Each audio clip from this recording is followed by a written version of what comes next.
자, 3주차 핵심 요약, 무권 대리하고 무효 취소하고 부관했지요. 자, 어떤 내용을 했는지 괄호 노트를 통해서 간단히 또 리마인드 하는 시간을 좀 갖겠습니다. 무권 대리, 무효 취소, 부관 세 가지 했습니다. 자, 1번. 대리권 없는 자가 타인의 대리인으로 한 계약은 무권 대리인이 계약을 했다는 거죠. 유동적 무효죠. 근데 그 유동적 무효에 대해서 본인이 뭐 할 수 있죠? 추인할 수 있죠. 그래서 본인이 추인하지 아니하면 본인에게 효력이 없다. 이렇게 되겠죠. 그래서 무권 대리 행위는 요거 유동적 무효고 그걸 본인이 추인하면 소급해서 유효가 되죠. 그러니까 추인을 하지 않으면 효력이 없다. 이렇게 되겠죠. 자, 2번. 무권 대리 행위를 추인을 합니다. 그럼 언제부터 효력이 생기죠? 추인한 때부터 효력이 생겨요? 계약 시에 소급해서 효력이 생겨요? 계약 시에 소급해서 효력이 생기죠. 근데 문제가 생긴다 그랬어요. 제3자 권리는 침해하지 못한다. 그 제가 이렇게 말씀드렸죠.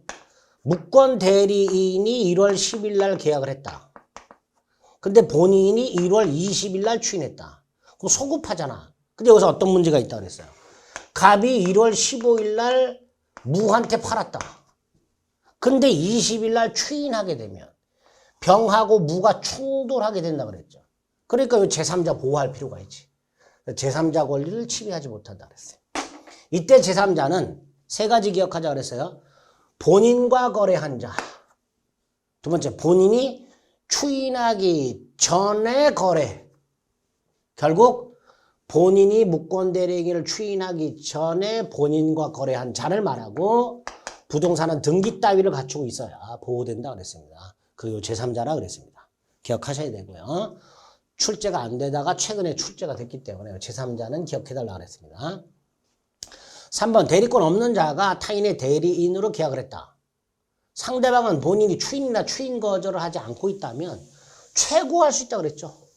자, 누구한테 최고할 수 있어요? 본인에게 해야죠. 추인 여부를 물어보는 거니까 대리인한테는 못합니다. 본인에게 해야 되죠. 그 다음에 본인이 기간 내 확답을 바라지 않으면 추인한 것으로 봐요? 추인을 거절한 것으로 봐요? 추인을 거절한 것으로 보죠.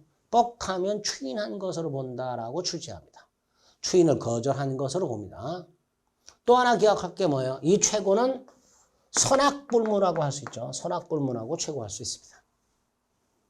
4번. 다른 자의 대리인으로 계약을 맺은 자가 대리권을 증명하지 못하고 즉 무권 대리고 추인을 얻지 못해서 자 뭐가 기억나야 돼요? 135조 무권 대리인의 책임. 자 무권 대리인은 책임을 져야 되는데 계약을 이행하거나 손해를 배상해야 되죠. 그 선택을 누가 해요? 기억하세요. 무권 대리인 자신이 선택하는 게 아니라 상대방의 선택에 따라 무권 대리인은 계약을 이행하거나 손해를 배상할 책임이 있습니다.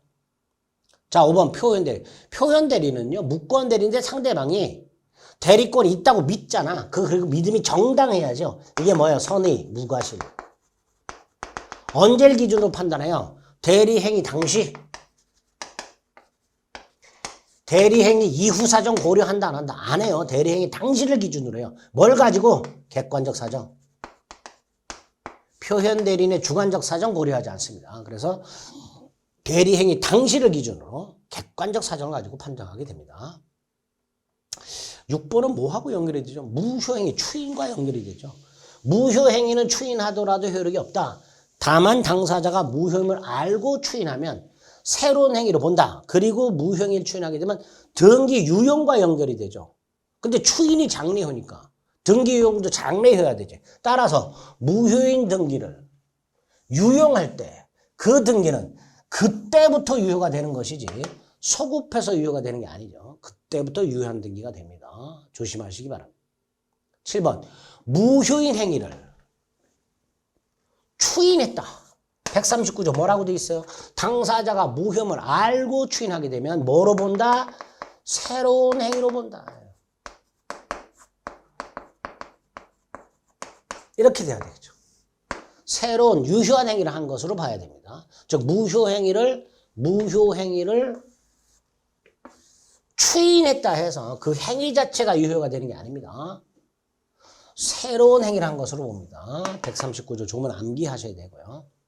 8번 토지거래 허가구역 내의 거래 행위는 유동적 무효인데 그 상태에서 구역 지정기간이 만료가 되는데 재지정을 하지 않아. 또는 지정기간이 만료가 돼. 또는 허가를 받아. 세 가지. 유효로 확정이 되죠.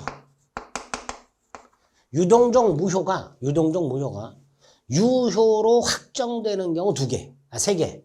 허가받은 경우, 지정기간 만료된 경우, 지정이 해제된 경우, 죄송합니다. 지정이 해제된 경우, 지정기간이 만료된데 재지정하지 않은 경우. 유동적 무효 상태인 토지거래 허가구역 내의 거래 행위가 확정적으로 유효가 되는 경우 세 가지 꼭 암기하셔야 됩니다. 허가받은 경우, 구역 지정이 해제된 경우, 구역 지정 기간이 만료가 됐는데 재지정하지 않은 경우 세 가지 꼭 기억합니다. 9번 취소할 수 있는 행위를 취소하게 되면 취소할 수 있는 일단 유효잖아요. 근데 취소를 하게 되면 언제부터 무효가 돼요? 처음부터 무효가 되죠. 소급표 꼭 기억하세요.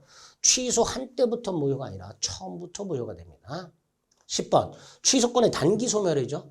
취소권은요. 일정 기간 내 행사하지 않으면 소멸해요. 자, 그 기간이 146조에 뭐라고 되어 있어요? 자, 취소권은 3년 내에 행사하거나 10년 내에 행사해야 되죠.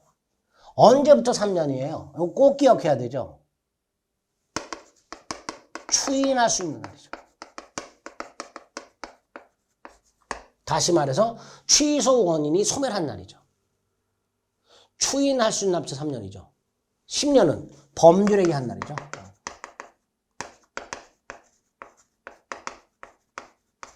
특히 요거 추인할 수 있는 날 꼭 기억하세요.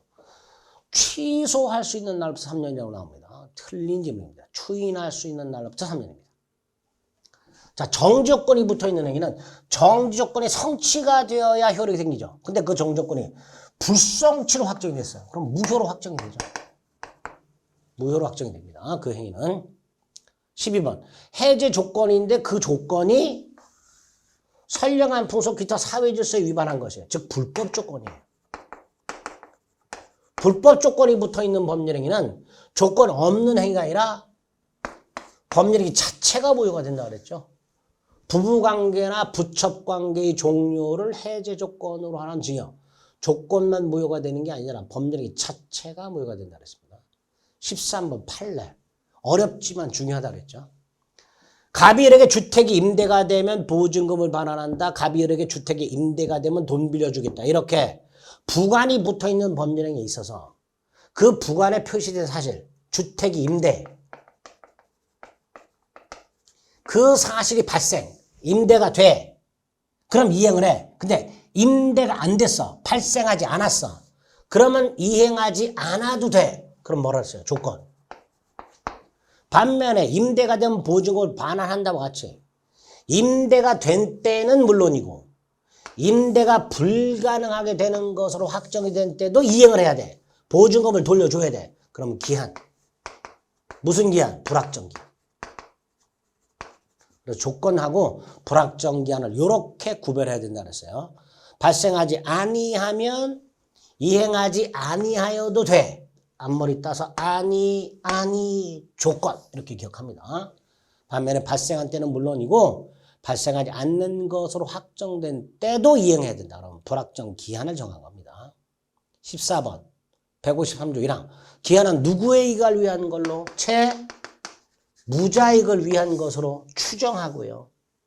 포기할 수 있다 없다? 있다. 그러나 상대방 이익을 해하지 못한다. 상대방 이익을 해하는 경우에는 손해를 배상하고 포기할 수 있다. 이런 것들을 기한에서 봤죠. 그래서 무권 대리부터 무효 취소 부관까지 이런 내용들을 살펴봤습니다. 늘 말씀드리지만 요 가로넣기는 오다 가다가 시간 날 때 가랑비에 옷 젖듯이 자꾸 심심할 때 시간 날 때마다 반복해서 듣는 거예요. 따로 공부하시는 게 아니라 그런 식으로 활용해 주시기를 부탁드리겠습니다. 네, 수고하셨습니다.